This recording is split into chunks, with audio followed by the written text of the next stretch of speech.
sampai 7 kasih sayang total, 7 0 sampai 6 kasih sayang total, 7 sampai 15 kasih sayang 50%, perintah 50%, 15 ke atas maka itu tidak lagi perintah tapi diskusi.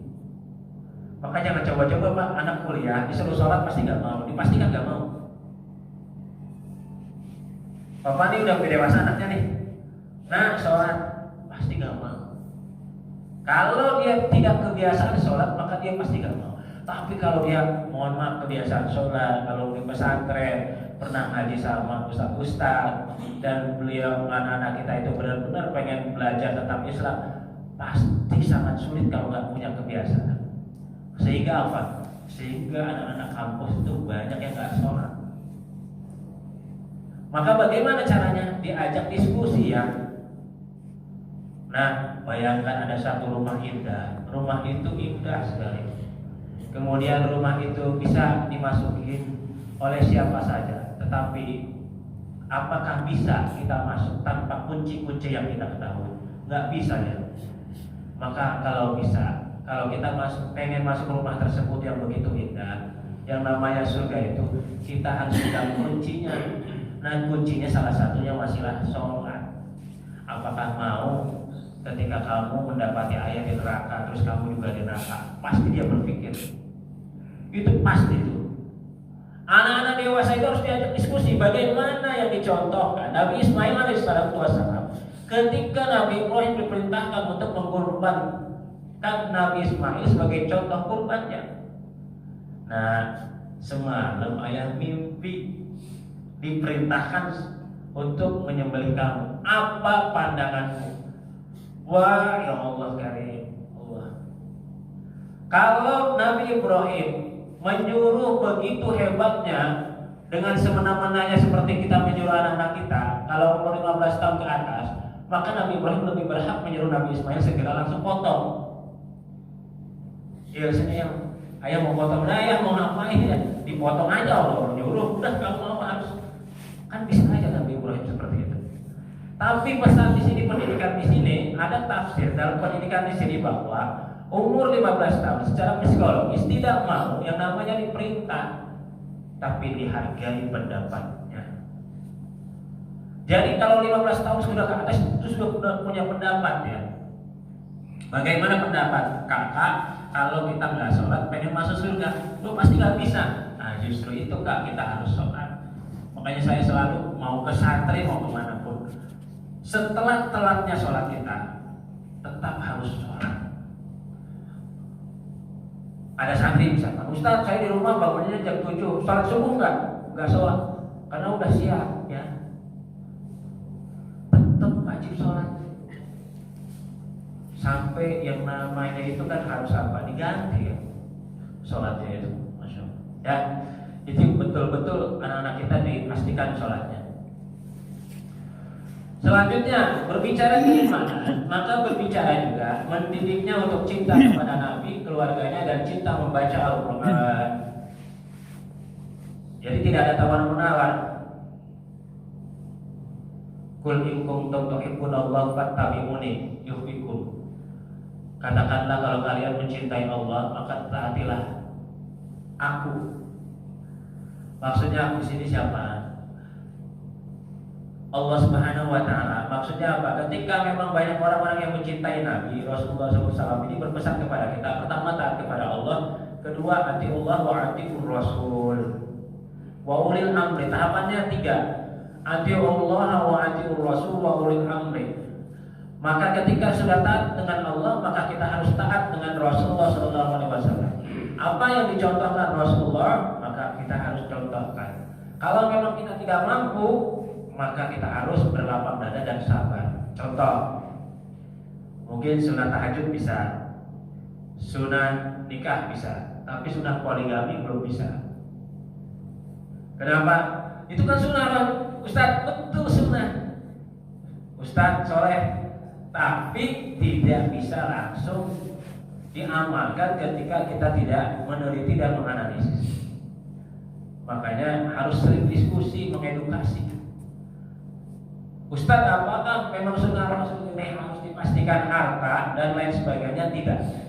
Maka kalau berbicara harta sunnah poligami, harta, maka sahabat udah pasti hartanya paling banyak semuanya. Tapi kan ada hartanya yang tidak banyak tapi poligami, Ustaz Mas Duki. Tinggal bagaimana keberaniannya kita, Ustaz Mas Duki, untuk menambahkan sunnah ini. Cuman pertanyaannya harus berlaku adil. Nah ini sangat sulit. Walaupun Rasulullah SAW itu sampai yang banyak mengalah istrinya Rasul itu siapa? Saudah. Masya Allah. Saya diantara istri nabi-nabi yang paling salut, yang saya baca, satu Siti Khadijah.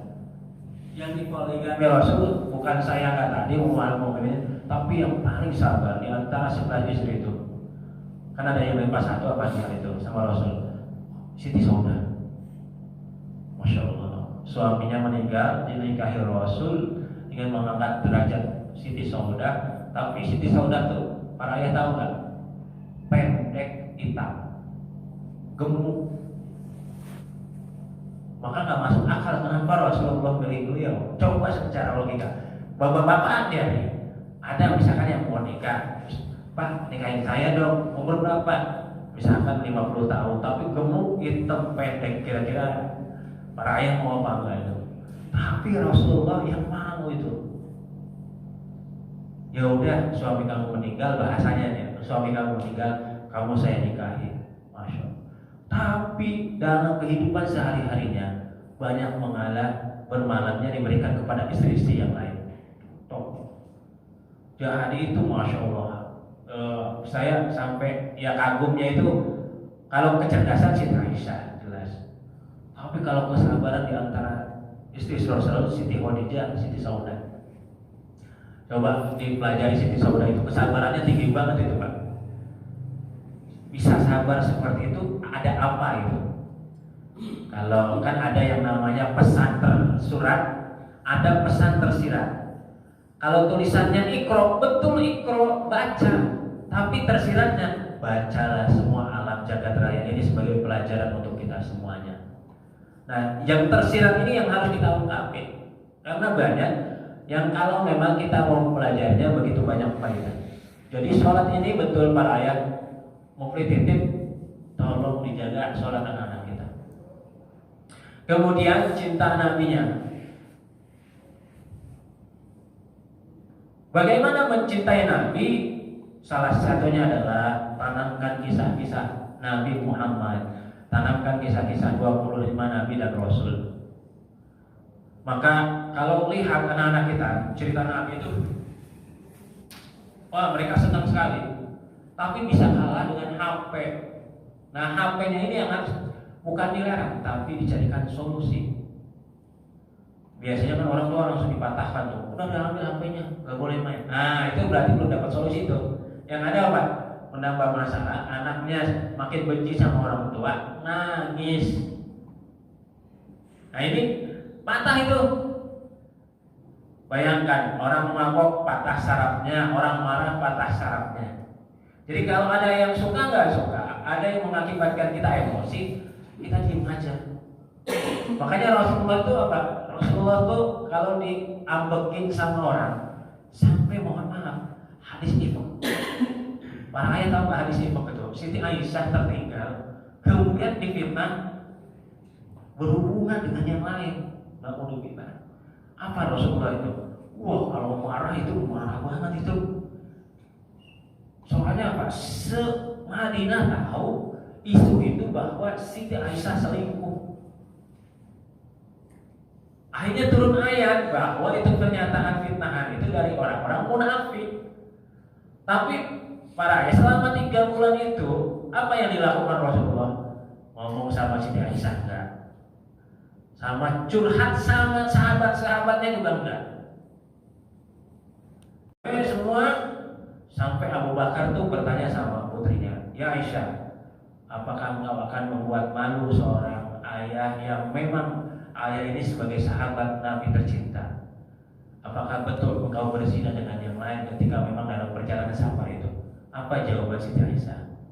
Saya billahi wallahi tidak berzina. Karena pelana kudanya jatuh, pelana untanya itu jatuh, ketinggalan. Disangkanya sama orang-orang munafik, dan memang ini menjadi konstruktif bahwa ini bisa digoreng. Akhirnya apa? Difitnah lah si Aisyah berzina dengan yang lain. Rasulullah sabar. Nah, ditanamkan juga bagaimana anak-anak kita itu sejarah Nabi dan juga hadis-hadis Rasulullah SAW yang memang bisa masuk kepada anak-anak kita, yang ringan-ringan ya, yang ringan-ringan. Contoh as-salatu imaduddin, salat itu tiang agama. Salat itu diturunkan ketika Isra Mi'raj, waktunya yaitu diberikan 50 waktu. Ketika bertemu dengan Nabi Musa, kemudian Nabi Musa nego dengan Nabi Muhammad, ya Muhammad, apa yang didapat bertemu dengan Allah as-salat, berapa waktu? 50 waktu. Dan saya 50 waktu. Pak Ayah tahu nggak Nabi Musa posturnya? Ustaz Mas Luki, Ustaz Soleh insya Allah mampu. 7 hasta itu sepohon kelapa. Nabi Musa tingginya sepohon kelapa, yang paling tinggi 7 hasta. Badan yang tinggi aja dikasih waktu 50 waktu sholat, saya nggak bisa. Kata Nabi Musa, apalagi mohon maaf nih, kalau bahasa teman, apalagi ya Muhammad, kamu sama umat kamu tuh pendek-pendek. Sekarang dikasih 50 waktu, dipastikan nggak kuat. Kenapa Nabi Musa berbicara itu? Karena Nabi Musa mengambil ibro bagaimana Bani Israel untuk taat kepada Allah banyak menyimpang karena memang terlalu berat syariatnya. Contoh saja di dalam surat Al-Baqarah, nanti faktulu anfusakum, di dalam potongan ayat itu surat Al-Baqarah ayat berapa itu Muhammad? Itu cara taubatnya kaum Nabi Musa. Kalau kita kan cuma istighfar astagfirullah, enak banget itu. Jadi ruhsah yang paling enak Nabi Muhammad. Betul saya katakan. Atau misalkan mau sampaikan kepada ayat, rugi betul kalau kita nggak bisa mengikuti Nabi Muhammad. Benar. Mengapa? Karena contoh saja taubat, kita cuma istighfar 3 syaratnya. Jangan diulangi, taubat benar-benar, tidak boleh lagi balik lagi kepada maksiatan, nazar tidak balik lagi. Tapi kalau Nabi Musa, faktulu anfusakum, bunuhlah diri kamu, baru diterima. Contoh lagi hal toharoh. Toharoh, kalau kita pakai air selesai, berarti itu kan najis mughalladho aja Pak. Coba najis mughalladho 7 kali salah satunya dengan tanah, itu doang yang berat. Coba Nabi Musa, para ayat, coba di dalam kuasa fikih kisah Nabi Musa itu, fikihnya Nabi Musa itu berat-berat. Apa contohnya? Kalau baju ini kena kotoran Pak, itu dipotong Pak bajunya. Coba bayangkan kalau, mohon maaf, ini kena najis, itu berarti satu baju dibuang. Nah Nabi Muhammad, masya Allah, kena najis, cuci pakai air, masya Allah. Gak ada yang paling nyaman, paling enak. Ya mau boleh baca dari kisah-kisah Nabi, semua syariatnya itu apa ya? Contoh lagi, syariat yang puasa yang paling berat itu Nabi Daud. Ada lagi Zulkifli, tapi kalau Zulkifli itu karena memang dia jadi raja, nazar dalam hidupnya, puasa selama hidupnya. Puasa Daud itu wajib ketika Nabi Daud, kaum Nabi Daud. Sehari puasa, sehari enggak, sehari puasa, sehari enggak. Pertanyaannya para ayah yang Allah cintai dan hormati, berapa persen kaum muslimin muslimat yang siap kuat puasa Daud? Jarang. Mengapa? Karena di situ ada kebutuhan seksualitas, biologis, ada kebutuhan kerja, ada kebutuhan apa, semua, sehingga memang kegiatan kita tak maksimal. Sekarang puasa atau memang kerja sebagai yang wajib, maka kerja kita pilih, maka puasa ditinggalkan yang sunnah. Oleh sebab itu, ketika Allah Subhanahu wa Ta'ala memberikan rukhsah begitu banyak di dalam syariat Nabi Muhammad, cintai Nabi kita. Salah satunya adalah cintai amalan-amalan Nabi. Nah, saya kasih biar bapak-bapak lega lapang. Bapak tahu nggak? Itu kan musola yang di atas. Belakangnya kan ada tanah 140 meter. Saya ini cerita asli, bisa diambil ibu. 140 meter Ustaz Mas Duki, kemudian keluar harga 100.500.000 karena 750. Kemudian Korolo Masya Allah, orangnya nggak mau dijual. Padahal yang punya tanah pesantren itu datang, orang tua saya Pak Arif datang, Pak, saya beli tanah ini, dan tak siap surat uangnya sudah siap 80 juta, tapi uangnya nggak diamprokin, nggak diamprokin. Akhirnya tetap nggak mau. Berjalannya waktu, kan pengembangan. Sekarang belakang sudah kebeli. Saya tuh nangis, ya Allah, itu tanah belakang nggak kebeli, itu beli gimana cara belinya tuh? Saya ingat amalan Rasulullah, dan kalau bapak-bapak amalkan ini, tidak mesti bernilai uang, tidak mesti bernilai apapun yang kita inginkan sesuai, tapi tergantung kebutuhan, muskilah apa yang kita hadapi. Karena masalah yang kita hadapi baru Allah turun.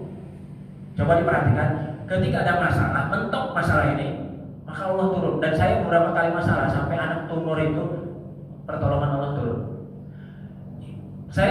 Saya mengamalkan sunnah Nabi, istighfar aja Pak, istighfar. Dan alhamdulillah insya Allah dawam. Itu di atas 70, kan Rasulullah itu 70 ke atas, nggak usah dihitung. Astagfirullah. Sampai saya di hati nangis, ya Allah, kapan itu kebeli tanah belakang itu, kapan kebeli? Tahu nggak bapak-bapak? Saya lagi diskusi, Ustaz ditransfer sama mahasiswa saya dari Jepang. Ustaz, saya transfer uang tanah yang Ustaz inginkan. Padahal saya diskusi tanah itu 5 bulan yang lalu dengan beliau, pengen beli, tapi saya nggak punya uang. Hanya saya lewat aja, tapi banyak istighfar aja ya, istighfar. Dikasih Pak itu Pak. Hanya sekarang total hampir 2000 meter itu di atas. Itu pertolongan Allah akan datang kalau kita, para ayah yang Allah cintai dan rahmati, cinta sama apa yang dicontohkan Nabi, amalin, daripada mohon maaf banyak retorika tapi kita amalnya jarang gitu loh. Nih mungkin ini Pak, maksud mungkin ini diamali langsung tanpa retorika. Jadi retorika tuh gini maksudnya, ayo sunnah Nabi, tapi kita nggak melaksanakan sunnah Nabi, banyak itu. Maksud mungkin amali sunnah Nabi itu kalau bisa langsung praktek, istighfar, kemudian ya amal sunnah Nabi, tahajudnya, kemudian sholawatnya, ya langsung diamali, jangan ditunda lagi. Kalau memang kita butuh, ya banyak istighfar. Ya mungkin rezeki nggak jadinya, kenapa tanah itu nggak kebeli? Karena mungkin dosa saya Pak. Karena dulu tanah nggak kebeli sama komandan, mungkin dosa saya. Mungkin bapak-bapak ada masalah, mungkin karena dosa-dosa kita. Nah, cara membersihkannya bagaimana? Istighfar. Nabi istighfar, Fastaghfiru. Maka beristighfarlah mereka para kaum Nabi Nuh. Selamat. Banyak istighfar. Nah, jadi cinta sama Nabi, jangan cinta hanya retorika atau hanya sepintas. Dan ini banyak. Ya, makanya para ayah yang Allah cintai dan rahmati, lebih banyak ke aplikatif daripada teori. Kalau teori itu semua orang Indonesia cerdas. Wah, orang Indonesia udah pintar-pintar. Tapi ya, dan itu banyak sekali. Nah, terakhir nih saya terakhirnya, para ayah yang Allah cintai dan rahmati, ketika berbicara imannya, maka terakhir saya sampaikan adalah hakul yakin, yaitu harus yakin bahwa Allah Subhanahu wa taala sumber solusi kehidupan kita. Oh, la ilaha illallah Muhammadur Rasulullah.